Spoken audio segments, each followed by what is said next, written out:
Hey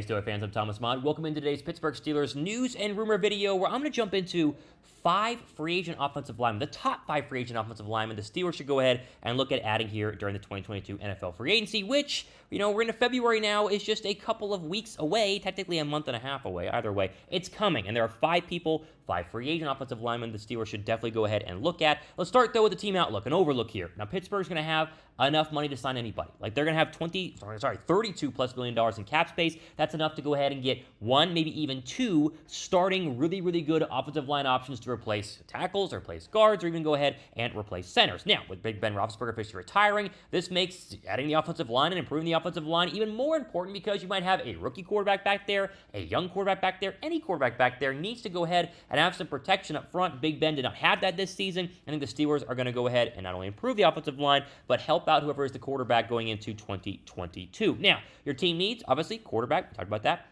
Offensive line, they definitely need that. Defensive line, cornerback, and safety. So they can't spend all their money on offensive linemen, even though that's, one argument, right? They have other needs that they must fill. But the main point we have to get into as we begin today's video, the offensive line must get better. You cannot continue to have this great of a defense and really good weapons and Najee Harris and whoever the next quarterback is, and then have a bad offensive line. Like, the offensive line, your team is only going to go as far as your offensive line is. Now, you don't need a top 5 offensive line in the National Football League to be successful. You don't. I mean, look at the Cincinnati Bengals. Not that great to me offensively in terms of their O-line.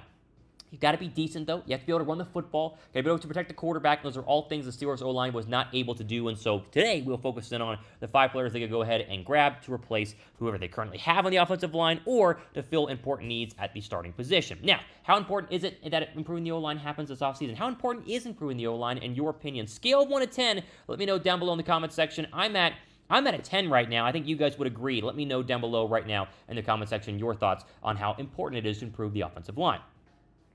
Now, we're going in no particular order. We're going to start at 5, move down to 1 here, starting with Ryan Jensen. And we talked about Jensen in the past year on our Steelers channel. He makes a lot of sense because he is really a great veteran center who not only has stayed healthy the majority of his career, he's worked with Tom Brady, and I think if you bring in a young offense or a young quarterback or even a quarterback like Jimmy Garoppolo, having Jensen in there to be your starting center would be absolutely fantastic. Now, again, center is kind of towards the bottom part of the O-line needs because you already have Finney or Green, but do you trust Finney or Green, right? That's always been my question. Do you trust either of those two guys to be your starting center in 2022? If you do, then you don't need Ryan Jensen, but if you don't, then Jensen makes a lot of sense. Will he be expensive? Yeah, I think he will. I think he'll be one of the highest paid centers that you'll get in free agency this season, if not the highest paid center in free agency, but the Steelers can afford it. And again, if you don't trust the current guys that you have and you are going to have a young quarterback, I don't want a veteran center in there to help protections and help really get that quarterback up to speed. Jensen makes our list here at number 5.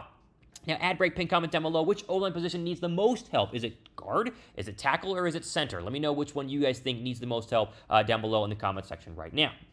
Now, speaking of position groups, and speaking of center and guard, why not a guy who plays multiple positions on the offensive line, a guy like James Daniels? Now, Daniels, of course, to me makes a ton of sense. 24 years old, and he's played both guard and center throughout his career. He played left guard, he played a little bit of center, and then last season, he played right guard and started all 17 games, was absolutely fantastic. Now, he will be a little bit expensive, but the point about having James Daniels on this list is that he can help anywhere on the O-line. Like, so if you were to go ahead and sign him, you could say, okay, you're going to be our starting right guard, right? Or you're going to be our starting left guard. But if you were to have injuries and you have backup players who only can play one position, you can move Daniels to other sides of the offensive line. A lot of flexibility there. I think that Daniels makes a ton of sense as an option for the Pittsburgh Steelers because if you want to maximize your free agent money, maximize your dollar, and don't want to go buck wild out there, get a guy who can do multiple positions, get a guy who can do both, right, as they say, and play guard and center. I love Daniels. He makes our list here at number 4. Now, I also love betting on the National Football League, and no better time to bet on the Super Bowl than with our friends at BetUS. Chatsports.com/bet is the link that you need. Put it up on the little Google search bar above me right now, and use our promo code Steelers125. Get 125% deposit bonus whenever you first sign up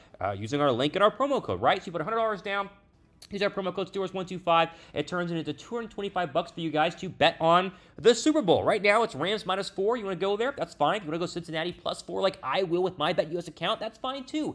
Prop bets, who wins the coin toss, all these things can be bet on with our friends at BetUS. Jump in on the betting game if you haven't. Now's the time because no one has a dog in the fight in the Super Bowl. At least we don't here with the Steelers channel. And so bet on the game right now. It's more fun to do it that way. Do it with our friends at BetUS.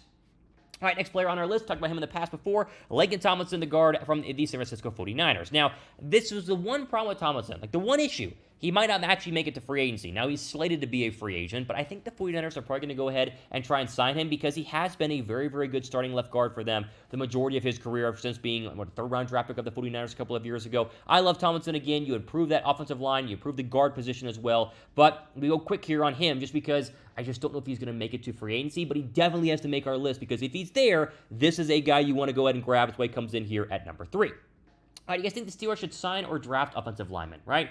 I mean, there's the case that I'm making right now for free agent offensive linemen. We'll talk about draft guys in a future video, I'm sure. If you want them to draft somebody, type D down below for draft. When they sign somebody, type S down below for signing a free agent.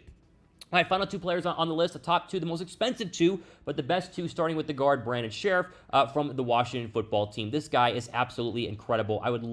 Instant, massive improvement on the offensive line. FanSided had a write-up on him that I wanted to share with you guys here that's just, oh man, this guy's good. If you haven't watched a lot of Washington football team or Washington Commander games, right, this is a good write-up to explain just how great he is. Quote, Brandon Scherff has one of the best all-around guards in the National Football League since being selected 5th overall in the 2015 NFL Draft by Washington. His resume includes 5 Pro Bowl selections and a first-team All-Pro nod in 2020, and his value to Washington has led them to franchise tagging him each of the past 2 seasons. Just like Kirk Cousins a few years ago, a 3rd tag is likely out of the question, end quote, a.k.a. he's going to go ahead and be a free agent. Now, the question is price. How much is he going to cost? I saw one estimate say it'd be 3 years, $15 million total to get him. I do that in a heartbeat. I think Scherff's going to command closer to $10 million a year, and that gives the question is, can the Steelers actually afford Brandon Scherff? Again, they have $32 million plus in cap space in 2022, and so the answer should be yes, but they spend that elsewhere. They want to also get a tackle, as we'll talk about to finish up today's video. The money starts to get thin very, very quickly, but I do think that Scherff would be a massive upgrade and a huge get for the Steelers this offseason. All right, final player on our list. You've probably been waiting for his name because you've heard he's the best offensive lineman in free agency this year. You heard correctly. It's Terron Armstead, the left tackle of the New Orleans Saints. He is the top O-line prize, and it's for a bevy of reasons. He's not only young, he's been, one of the best anchors on an offensive line in the National Football League. The guy is an absolute monster and would immediately take, like we keep saying, a lackluster offensive line and give them that big name, that big ticket item. You want to pair him with a rookie quarterback. That's a great 1-2 punch there to pair for Steeler fans going forward in the future from the offensive line perspective. Here's the issue with Armstead and why he's at the bottom of our list here, or at the top, however you look at it. He's going to command north of $20 million a year. Like, you look at the top offensive linemen, offensive tackles in the National Football League, they command $15 to $20 million a season. I think it was just Trent Williams of the 49ers who got $17, $18 million a year, so very expensive. So if you wanted to get the best, you got to pay the best, and so Armstead makes our list, obviously, but you got to realize he's going to be way more expensive than James Daniels or a Laken Tomlinson, or even Brandon Scherff, who's the best guard in the free agent class. So again, Jensen, Daniels, Tomlinson, Scherff, and Armstead are the guys that I have on the list. Name one from the list you want the Steelers to sign. From my list, right? These are the 5. Now, there are others. These are the best 5, though, in my opinion. Name somebody from this list you want the Steelers to sign down below in the comment section right now. Of course, as we end today's video, make sure you guys are subscribed to the channel. Myself and Megan Payton have a ton of coverage for your Steelers over the next couple of weeks and months and leading into the new season and the draft and everything regarding the Pittsburgh Steelers. We will cover it here on the channel, so go down below and subscribe. Give me a follow on Twitter as well, at Real Thomas Mott. I tweet a ton of NFL stuff, including Steeler-related stuff as well. At Real Thomas Mott is the place to go ahead and find me. But ultimately, today on our Steelers news and review video, our free agent list that we continue to add to here on the channel. I'm Thomas Mott signing off for the rest of your day.